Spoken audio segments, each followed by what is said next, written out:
Alhamdulillah wassalatu wassalamu rasulullah. Tadi sudah saya jelaskan bahwa yang melekat pada penguasa secara umum yang ada apa? Kezaliman. Itu melekat pada mereka, itu kezaliman. Yang ada bagi kita sabar. Itu merupakan sunatullah. Para anbiya wa rasul alaihi wassalatu wassalam ketika berdakwah mereka pasti dimusuhi. Karena yang mereka dakwakan dakwah tauhid.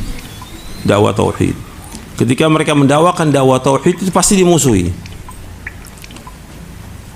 Terjadinya permusuhan antara nabi-nabi, rasul-rasul alaihi wassalatu wassalam dengan umatnya dengan sebab para rasul mendakwakan dakwah tauhid. Itu tauhid al-uluhiyah. Bagaimana umat ini beribadah hanya kepada Allah saja dan tidak berbuat syirik. Ketika kita mendakwakan dakwah itu di masyarakat, ya ada yang senang dengan dakwah itu, ada yang tidak. Kemudian yang berakibat seperti yang tadi diceritakan, kemudian kita dicemooh, dicaci maki, difitnah, sampai diusir. Bahkan pengajian kita di stop. Itu merupakan sunatullah. Yang ada kita harus sabar. Yang ada sabar. Karena mereka belum paham tentang agama ini. Mereka belum paham tentang agama ini. Jadi kita juga dalam menyampaikan dimulai dari yang dasar sekali.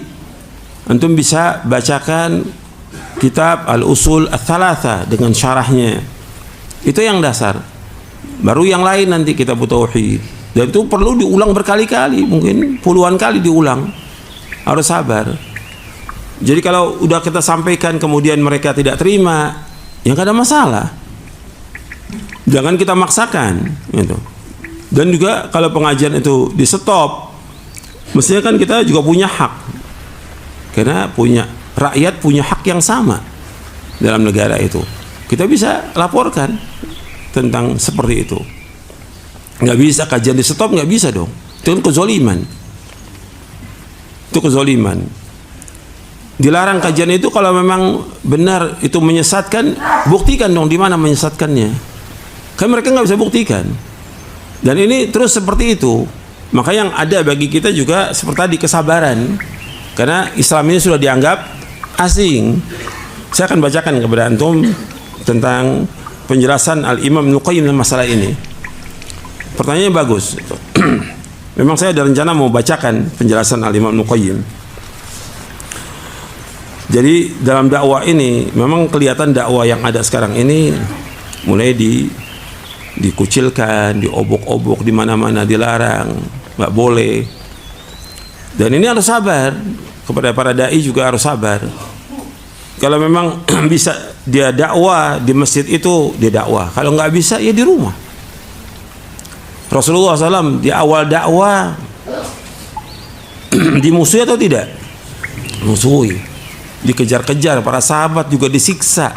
Bilal disiksa, Ammar disiksa, Yasir disiksa, Sumayyah disiksa, sampai dibunuh. Dan Nabi lihat itu kejadian itu. Nabi lihat. Karena kondisi kita waktu itu apa? Lemah, Nabi lemah, nggak bisa apa-apa. Cuma Nabi mengatakan kepada keluarga Yasir, "Sabron ala Yasir fa inna mau'idakumul jannah." Sabarlah wahai keluarga Yasir, janji kamu sorga. Dibunuh Sumayyah, dibunuh Yasir. Ammar melihat seperti itu, Ammar gak sanggup sampai mengucapkan kalimat kufur. Kemudian Allah turunkan ayat illa man ukriha wa qalbuhu mutmainnun bil iman. Orang yang dipaksa nggak apa-apa, nggak dikatakan kafir. Harus sabar. Karena Nabi menyebutkan sallallahu alaihi wasallam badal islamu ghariba wa sayaudu kama bada'a ghariba fatuba lil ghuraba. Nabi bersabda sallallahu Islam itu datang dalam keadaan asing, akan kembali dalam keadaan asing, maka beruntunglah orang-orang yang asing. Apa yang dimaksud dengan ghuraba itu? Nabi menyebutkan, yaitu ghuraba itu kata Nabi sallallahu unasun salihuna fi unasi su'in kathir may ya'sim akthar mimma yuti'uhum. Orang-orang yang soleh yang berada di tengah banyaknya orang-orang yang jelek. orang yang mendurhakai mereka lebih banyak daripada yang mentaati mereka. Hadis ini sahih dari Imam Ahmad, disahihkan oleh Syekh Ahmad Muhammad Syakir dalam Takhrij Musnad Imam Ahmad.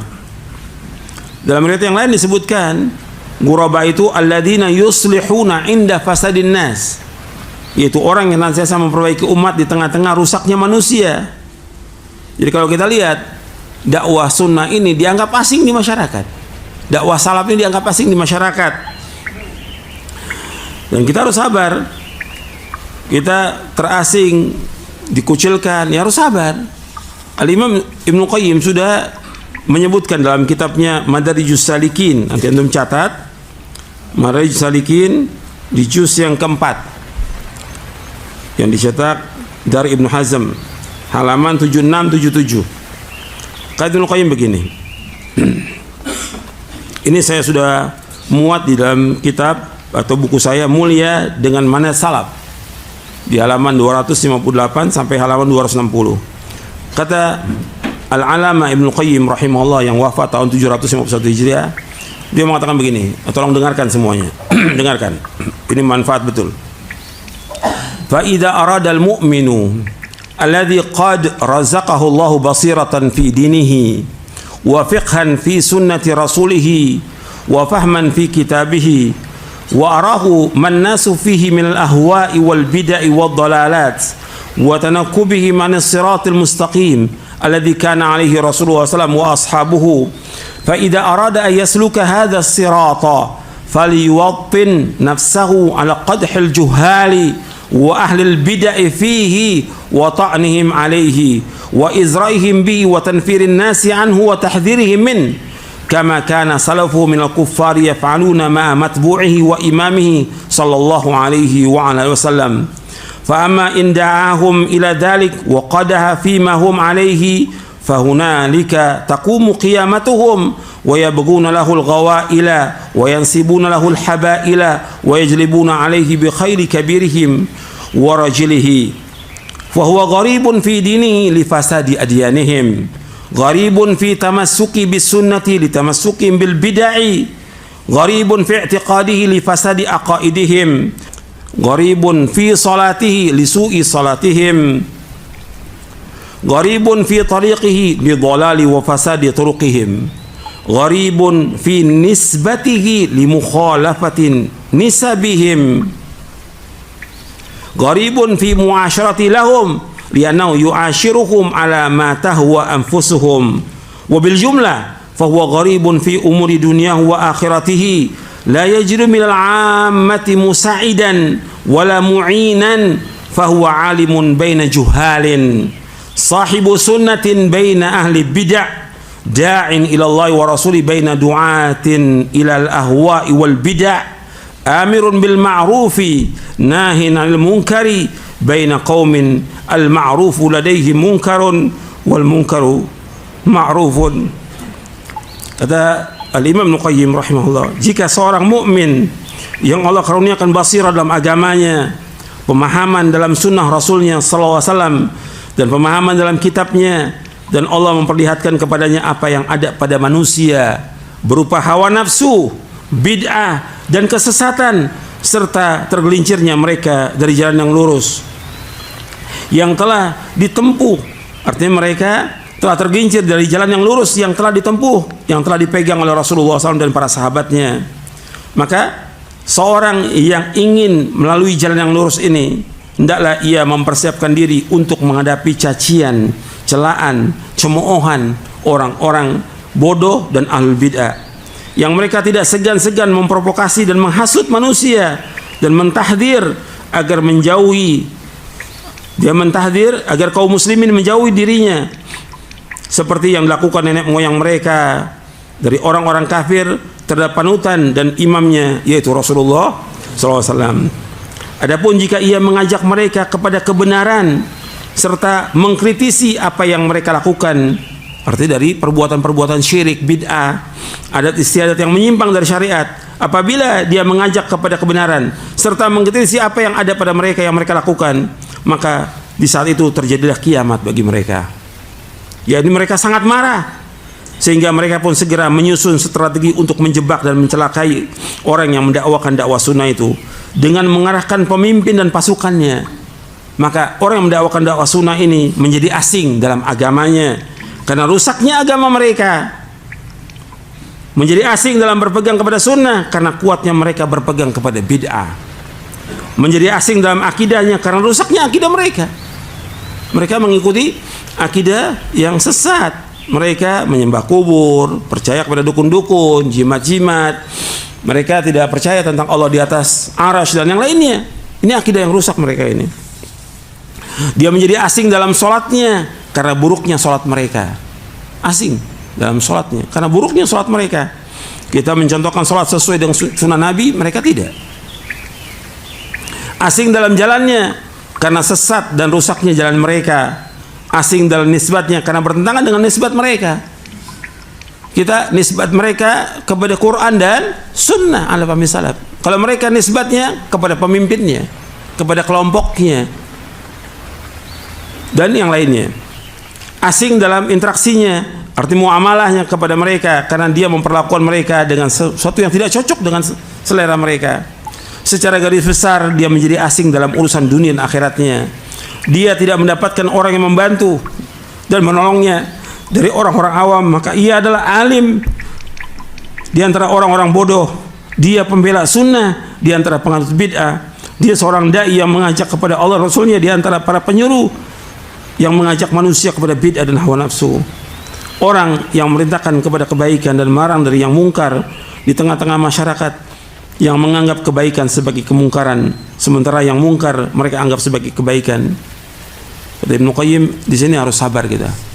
Ini kita asing dengan masyarakat dan mulai dilarang pengajian-pengajian sunnah di mana-mana. Bahkan masjid-masjid nggak boleh diadakan pengajian sunnah. Harus sabar. Ini cobaan. Maka kita introspeksi pada diri kita. Yang paling besar semua kesalahan disebabkan karena dosa kita. Wa ma asabakum min musibatin fabima kasabat aydikum wa ya'fu an katsir. Apa saja musibah menimpa kalian dengan sebab dosa kalian dan Allah banyak memberikan maaf. Introspeksi bahwa kita banyak salah, kita banyak dosa. Mohon ampun kepada Allah dan laksanakan apa yang bisa kita lakukan. Meskipun nggak dikasih kita pengajian di masjid atau diusir, sabar. Itulah sunatullah. Dan pasti Allah akan tolong, nggak mungkin Allah biarkan hambanya, pasti Allah akan tolong. Cuma perlu waktu, tolong. Karena Allah sudah berjanji akan menolong hambanya. Wa kana haqqan alaina nasrul mu'minin, dan wajib atas kami untuk menolong orang mukmin. Dan Allah juga berjanji, in tansurullah yansurkum wa yutsabbit aqdamakum. Jika kalian menolong agama Allah akan tolong kalian dan Allah akan menguatkan kalian. Allah juga berjanji, inna lanansuru rusulana walladzina amanu fil hayati dunya wa yauma yaqumul ashhad. Kami akan menolong rasul-rasul kami dan orang beriman dalam kehidupan dunia dan nanti di akhirat. Cuma perlu sabar, pertolongan pasti akan datang. Gak mungkin ahlul bidah, penguasa yang zalim akan terus menguasai kita, gak mungkin. Pasti ada waktunya Allah akan menangkan agama ini, pasti. Wa tilkal ayyamu nudawilu bainas. Hari-hari itu kami putar di antara manusia. Antum lihat Imam Ahmad bin Hanbal rahimahullah disiksa di zaman semua orang ini luar biasa, sunnah itu kuat. Tapi begitu penguasa yang zalim, ada ulama su', disiksa Imam Ahmad karena mempertahankan bahwa Al-Quran kalamullah, ghairu makhluk. Quran kalamullah bukan makhluk. Disiksa, masukin penjara, disiksa lagi terus seperti itu. Dan berapa penguasa sampai masanya dimenangkan sunnah ini. Sampai yang hadir pengajian Imam Ahmad ribuan orang. Jadi ada waktunya, tapi harus sabar, sabar.